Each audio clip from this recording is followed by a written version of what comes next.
ഇടുക്കി തൊടുപുഴയിലെ ബിജു ജോസഫിന്റെ കൊലപാതകത്തിൽ ഒരാൾ കൂടി അറസ്റ്റിൽ. ഒന്നാം പ്രതി ജോമോന്റെ ബന്ധുവും ബിസിനസ് സഹായിയുമായ എബിനാണ് അറസ്റ്റിലായത്. ബിജുവിനെ തട്ടിക്കൊണ്ടുപോകാൻ പദ്ധതിയിട്ടതുൾപ്പെടെ എബിൻ അറിയാമായിരുന്നുവെന്ന് അന്വേഷണ സംഘം അറിയിച്ചു.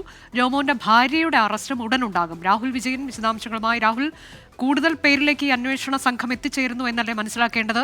ഇയാൾക്ക് എല്ലാ വിവരങ്ങളും തുടക്കം മുതലുള്ളത് അറിയാമായിരുന്നു. അത്തരത്തിൽ ഒരു പ്രധാനപ്പെട്ട പങ്കാളി തന്നെയാണ് ഇപ്പോൾ പോലീസിന്റെ പിടിയിലായത്. അനുജ, നിലവിൽ ഈ കേസുമായി ബന്ധപ്പെട്ട് 5 പേരാണ് പ്രതികളായിട്ടുള്ളത്. കൂടാതെ ഒരാളെ കൂടി ജോമോൻ, മുഖ്യപ്രതിയായിട്ടുള്ള ജോമോന്റെ ഭാര്യയെ കൂടി പ്രതി ചേർക്കും. അവരുടെ അറസ്റ്റ് കൂടി ഉണ്ടാകും. ഏറ്റവും ഒടുവിൽ അറസ്റ്റ് നടന്നിരിക്കുന്നത് എബിൻ എന്ന് പറയുന്ന ജോമോന്റെ ബിസിനസ് സഹായിയും അതുപോലെ തന്നെ ബന്ധുവും കൂടിയാണ്. ഇയാൾക്ക് ഈ കൊലപാതകവുമായി ബന്ധപ്പെട്ട് അല്ലെങ്കിൽ ഈ തട്ടിക്കൊണ്ടുപോകൽ ഉൾപ്പെടെയുള്ള കാര്യങ്ങൾ കൃത്യമായി അറിയാമായിരുന്നു. കഴിഞ്ഞ ദിവസം നമ്മളൊരു വാർത്ത നൽകിയിരുന്നു. ഈ കൊലപാതകം നടത്തിയ ശേഷം ജോമോൻ ഒരാളെ ഫോണിൽ വിളിച്ച് ദൃശ്യം 4 നടത്തി നമ്മൾ ഇന്ന് വലിയ വീരസാഹസിക കഥ കാര്യം ചെയ്ത പോലെ ഫോൺ വിളിച്ചു പറഞ്ഞു എന്നൊരു ശബ്ദ സന്ദേശം പോലീസിന് ലഭിച്ചിട്ടുണ്ട് എന്നടക്കമുള്ള കാര്യങ്ങൾ നമ്മൾ വാർത്ത കൊടുത്തിരുന്നു. അതിൽ ഈ ജോമോൻ വിളിച്ചു പറയുന്ന ആളാണ് എബിൻ.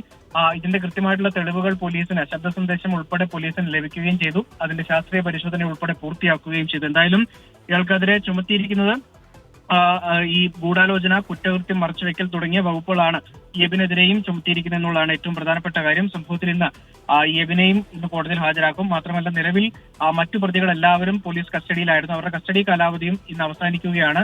ഇന്ന് തന്നെ ഈ ജോമോന്റെ ഭാര്യയുടെ അറസ്റ്റ് ഉൾപ്പെടെ നടത്തണമെന്നായിരുന്നു പോലീസ് തീരുമാനിച്ചിരുന്നത്. പക്ഷേ അവർ ഒളിവിലാണ്. നിലവിൽ മുൻകൂർ ജാമ്യാപേക്ഷ നൽകിയതിനു ശേഷം അവർ ഒളിവിൽ പോയിരിക്കുന്നു എന്നുള്ളതാണ് പോലീസ് പറയുന്നത്.